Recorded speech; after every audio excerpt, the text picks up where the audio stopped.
for the lesson plan that I made, I chose to use Science SOL 3.2, which is the student will investigate and understand simple machines and their uses. The key concept that I chose was types of simple machines, which was part B of the SOL.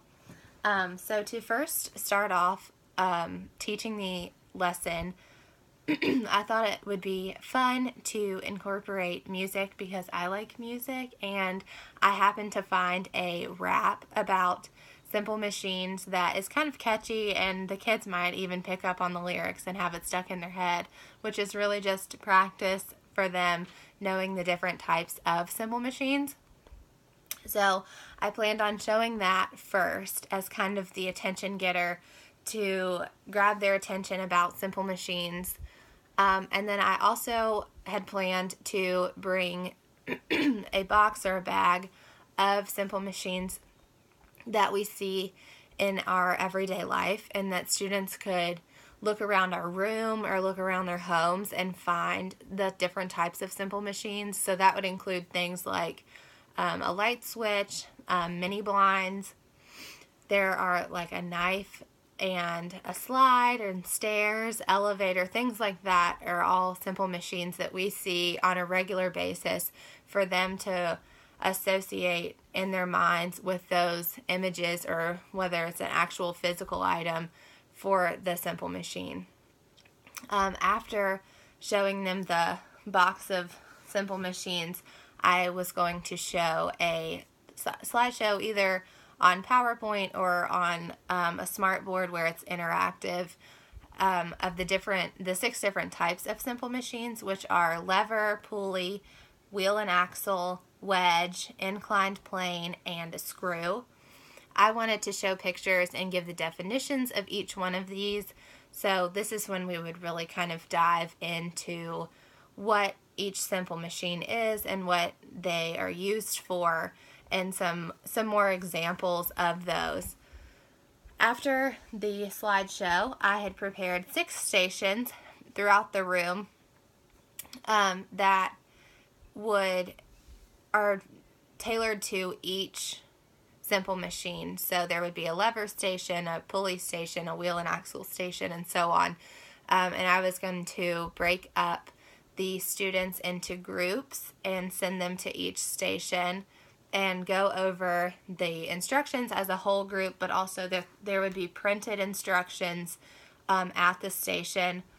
And so basically what would happen at these stations is at each station you would build some kind of simple machine. So at the lever station, they were building a catapult. At the wheel and axle station, they were making a bottle cap car. At the inclined plane station, they were having a car race down an inclined plane. At the pulley station, they were making their own pulley to lift up a bucket. And obviously, at each station, they would make something of their own. So several of these things they would get to take home, which I think are good reminders of what we did and what kind of simple machine there are. And in the newsletter that I created, I also listed what we made, and that several of them are easy to do and that they could even recreate them at home, the parents with their children.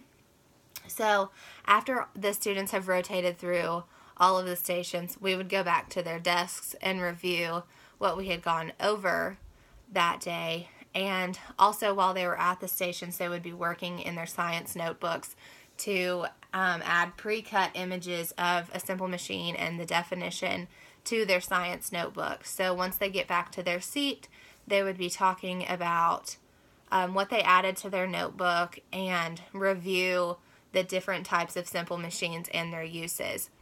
So as for the UDL section of my lesson plan, I really wanted to focus first on how my students' interests would be engaged, which is the first box. I plan to do that by activating their background knowledge, which was at the beginning when I showed them the video and then asked them if they had any ideas of what some simple machines might be. And then I also wanted to give clear definitions of the words that we would be using during this lesson, and I wanted to give those verbally and also in a written form, and then either that's on the board or it's on a handout in front of them. And then also, if it is online on the computer, I wanted to be able to, for it to be able to be read aloud to students as well. I also wanted to show a video about Simple Machines, as I mentioned earlier, and give hands-on examples again, as I mentioned earlier. Next, I wanted to address how the content would be presented to my students, and I planned on using paper copies of notes available, or they could be available on their tablet or computer or whatever it is that they're using in the classroom.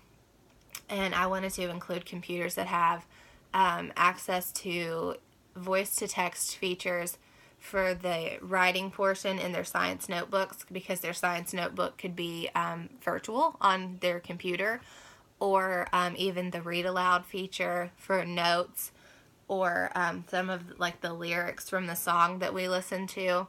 And I also wanted to have a translation feature on the computer too for students that might have English as their second language. I wanted to acknowledge how students would express or demonstrate their knowledge of Simple Machines after the lesson plan. I planned on having them fill out their science notebooks, as mentioned earlier, and so that I could so that they would turn them into me, and I could review them and make sure that they had the correct information. And if they didn't, have them go back and correct it, because it's used as a study tool. I also wanted to provide the hands-on aspect of actually physically making or building a Simple Machine, because I think that will kind of stick in their brain a little better than just a video or a picture of making it with their friends, and they can remember that they made a lever, and a catapult is a lever, for example.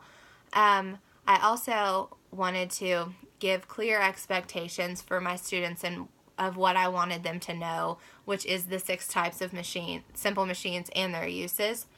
I think that this lesson focuses a lot on the 4 C's of 21st century learning, which are communication, collaboration, critical thinking, and creativity. As far as communication, they're working together with their classmates while they're building the Simple Machines at their stations.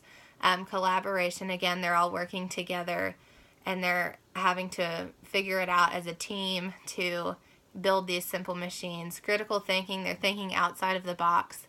Like especially with the bottle cap car, there are several tricky pieces to get that together. And creativity, we're making it fun and interesting. And then, so my students would use each C in this lesson, I think, which would keep them engaged. And then we are also using many of the ISTE nets in the lesson by using several different types of technology available to all of my students.